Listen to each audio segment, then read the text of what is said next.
കേരളത്തിൻ്റെ നെല്ലറയായ പാലക്കാട് കാണാനുള്ള അതിമോഹം കൊണ്ടാണ് ഞങ്ങൾ ഈ ട്രിപ്പ് പ്ലാൻ ചെയ്തത്. ഒരുപാട് വട്ടം ഞങ്ങൾ പാലക്കാട് യാത്ര പ്ലാൻ ചെയ്തതാണ്. പക്ഷെ ഓരോ തടസ്സങ്ങൾ കാരണം നടന്നിട്ടില്ല. അങ്ങനെ ഈ പ്രാവശ്യം തടസ്സങ്ങളൊന്നും സംഭവിച്ചില്ല. അങ്ങനെ അതിരാവിലെ ഞങ്ങൾ പുറപ്പെട്ടു. നല്ല ചൂടുള്ള ദിവസമായിരുന്നു.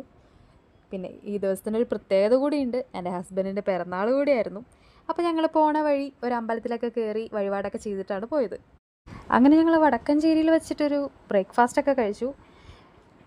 നല്ല ചൂടൻ ഇഡ്ഡലിയും മസാല ദോശയൊക്കെ കഴിച്ച് ഞങ്ങൾ പിന്നെ യാത്ര തുടർന്നു. ഞങ്ങൾ ആദ്യം കൊല്ലങ്കോടാണ് പ്ലാൻ ചെയ്തത്. പിന്നെ അത് പ്ലാൻ മാറ്റി നെല്ലിയാമ്പതിയാക്കി. ഹെയർ പിൻ വളവുകളോടുകൂടിയ ചുരം യാത്ര വളരെ മനോഹരമായിരുന്നു. കൊടും മലകളുടെ ഇടയിലൂടെയുള്ള അരുവിച്ചാലുകൾ കാണാൻ എന്ത് ഭംഗിയായിരുന്നെന്നോ. അങ്ങനെ അവസാനം ഞങ്ങൾ ഹെയർ പിൻ വളവൊക്കെ കഴിഞ്ഞ് ഞങ്ങൾ വ്യൂ പോയിന്റിലെത്തി. അവിടെ ചെന്ന് കുറേ ഫോട്ടോസൊക്കെ എടുത്തു. പാലക്കാട് ജില്ലയിൽ നിന്നും 60 കിലോമീറ്റർ അകലെയായിട്ടുള്ള ഒരു പ്രശസ്തമായ മലയും വിനോദസഞ്ചാര കേന്ദ്രവുമാണ് നെല്ലിയാമ്പതി. ഭാരതപ്പുഴ, ചാലക്കുടി പുഴ,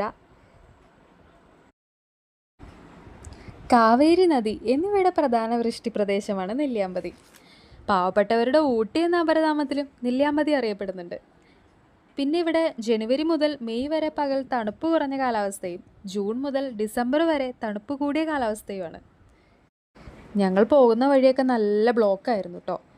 അങ്ങനെ ബ്ലോക്കെല്ലാം കഴിഞ്ഞ് ഞങ്ങൾ എത്തിയപ്പോൾ 1 മണി 1:30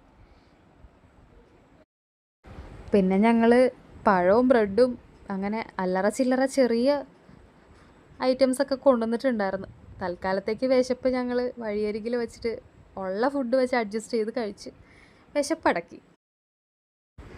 പിന്നെ ഞങ്ങൾ യാത്ര തുടർന്നു.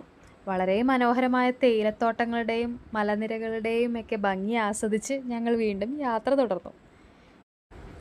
ഇന്ത്യയിൽ ഏറ്റവും കൂടുതൽ തേയില ഉണ്ടാക്കുന്ന എസ്റ്റേറ്റ് ആണ് കേട്ടോ മണലൊരു എസ്റ്റേറ്റ്. അവിടുത്തെ കടയിൽ നിന്ന് ഞങ്ങൾ തേയില എല്ലാം വാങ്ങിച്ച് അപ്പോഴത്തേക്ക് സമയം 4 മണിയായി. പിന്നെ ഞങ്ങൾക്ക് വേറെ എവിടെയും കയറാനുള്ള സമയമൊന്നും ഉണ്ടായിരുന്നില്ല. അങ്ങനെ ഞങ്ങൾ തിരിച്ചു പോണ വഴി പോത്തുണ്ടി ഡാമിൽ കയറാമെന്ന് വിചാരിച്ചു.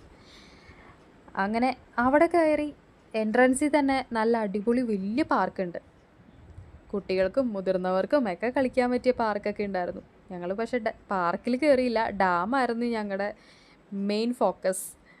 അങ്ങനെ ഞങ്ങൾ കുത്തനെയുള്ള പടികളായിരുന്നു അത് കേട്ടോ ഡാമിലേക്കുള്ള വഴി. ഭയങ്കര ത്രില്ലായിരുന്നു ഡാം കാണാൻ വേണ്ടിയിട്ട്. അങ്ങനെ ഞങ്ങൾ 6 മണി അവിടെ ചെലവിട്ടു. പോത്തുണ്ടി അണക്കെട്ട് ഇന്ത്യയിലെ മണ്ണുകൊണ്ട് നിർമ്മിച്ച വലിയ അണക്കെട്ടുകളിൽ ഒന്നാണ് കേട്ടോ. ഞങ്ങളങ്ങനെ ഡാമിൻ്റെ ഭംഗിയൊക്കെ ആസ്വദിച്ച്